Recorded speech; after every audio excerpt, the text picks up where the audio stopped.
Okay, given that I had already offered this product to people, I guess I should find out whether or not it actually worked.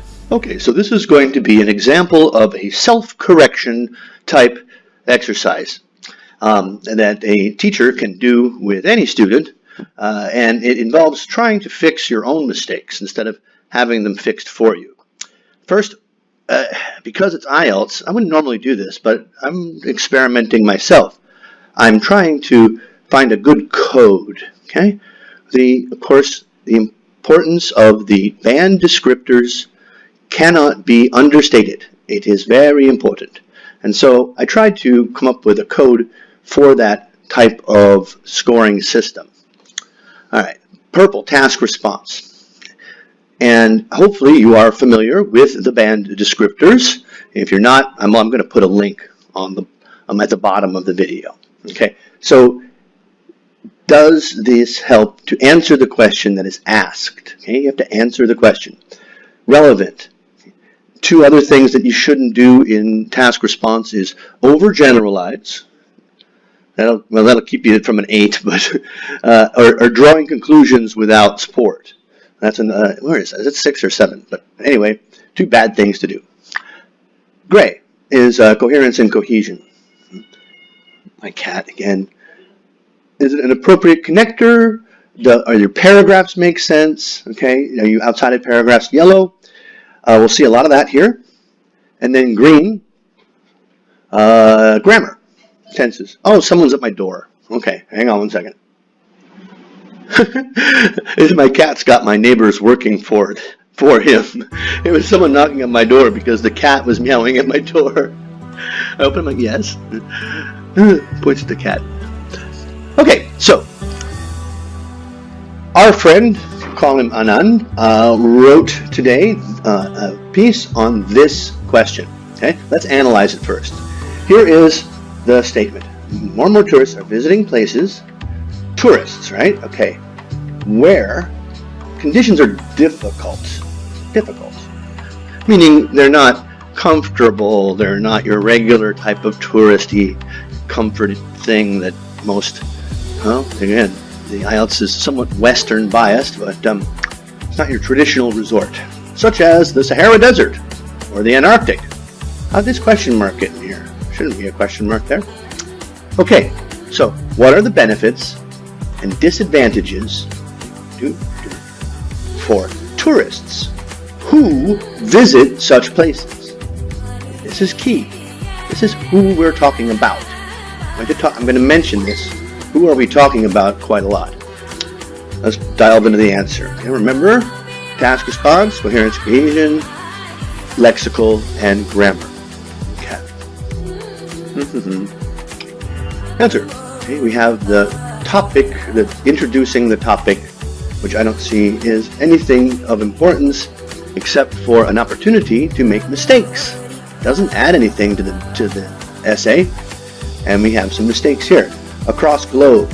What's missing, folks? Yes, globe is a singular noun, and there's only one of them. So, what goes before that? The. Okay. The town across the globe is showing substantial growth in recent years. Now, before you read the second half of this sentence, the verb looks okay. But what's here? In recent years. So starting in the past and going up till now. And it has an impact on now. What tense should that be? The travel and tourism across the globe has shown. Not the first time I've seen this connector spelled this way. And this is a very, I've been told, I've never been, I've been to India for like 5 minutes. I ran across the border from Chin State and walked around. I didn't run. It took me 2 hours for them to let me through. But anyway, point being is I've heard that it's very common for stative verbs like prefer, like, understand to be used in the continuous tense. And in Indian English, that's fine. Okay? You guys can say that to each other all you want. And many visitors are preferring, not, a stative verb like prefer is generally not used in the continuous form. Okay, so we paraphrased difficult for tourists with extremely unbearable for Homo sapiens. Okay, you can see how that's a little extreme. It doesn't mean the same thing. Deserts and regions like Antarctic take what? What goes before that? Well, it's right here in the question. Come on. Okay, so introduction. Great. Positive and negative rationale. Well, a rationale is a reason for doing something. That makes sense for the positive part. We have a rationale for going there. But there's no negative rationale. Okay, firstly, people who visit regions, which regions has. They get an opportunity. Okay, again, they, plural. And generally, folks, don't use the word get. If it's part of a phrasal verb like, I'm getting tired, but have is much more formal, or they, to witness mesmerizing and scenic natural beauty. Oh, okay. Scenic means what? Naturally beautiful. So it's kind of redundant. Mesmerizing natural beauty. Okay, I'm going too slow.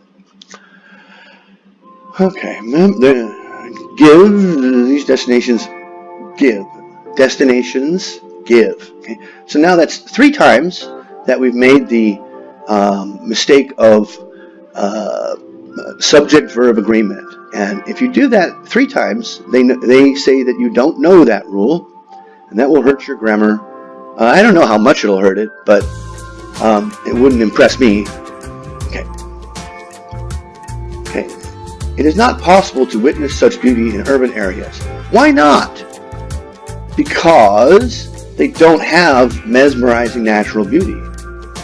Right? Is it because they're full of concrete structures that they're not beautiful? I don't see that. Okay. This is a phrase that is being used too much. To explain this further. Okay, is that supposed to be, for example? Mountain ranges? Take the. So astonishing that people spend their long holidays, so astonishing that and capture their moments through electronic devices like cameras. Why is it purple? No, it's a task response because it's not responding to the question, which has nothing to do with electronic devices. If human beings do not explore extreme locations, they will never know. Never know. It's impossible. This is what we call, as we put up here, okay, drawing a conclusion without support, or an overgeneralization. Either one. You can't say that because you haven't backed it up.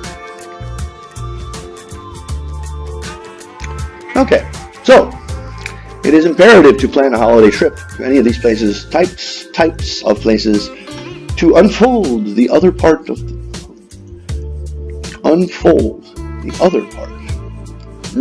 I know you knew what you were thinking, but I don't know what that means. Sorry. So it is imperative, meaning people must do it. Is there anything in the question that says, should people go to extreme places? Is it recommended? No, there's not. So this sentence doesn't address the question. However, on the other hand, it is actually okay to use these two together, but it's okay. Yeah, I probably shouldn't even grade that. That's fine. The extreme climatic. Okay, so here's our topic sentence. Okay. The extreme climatic conditions of hilly areas or desert zones adversely affects human skin, leading to various diseases. Okay, so as I noted, you don't have to have good ideas, you just have to support them. how do we support this? The outer layer of the body is lean. If it, again, that's not a good verb. Outer layer of the body. You mean the skin? Lean. Thin. Lean are people who are thin. If you're thin in your body, you're lean. But you can't use lean for thin as if it's skin. If it gets in contact with any foreign element, it starts showing side effects. Really? Like my deodorant or my, that's patently not true. A prominent example, is it the or an or a? A prominent example regarding aforementioned reason is skin cancer.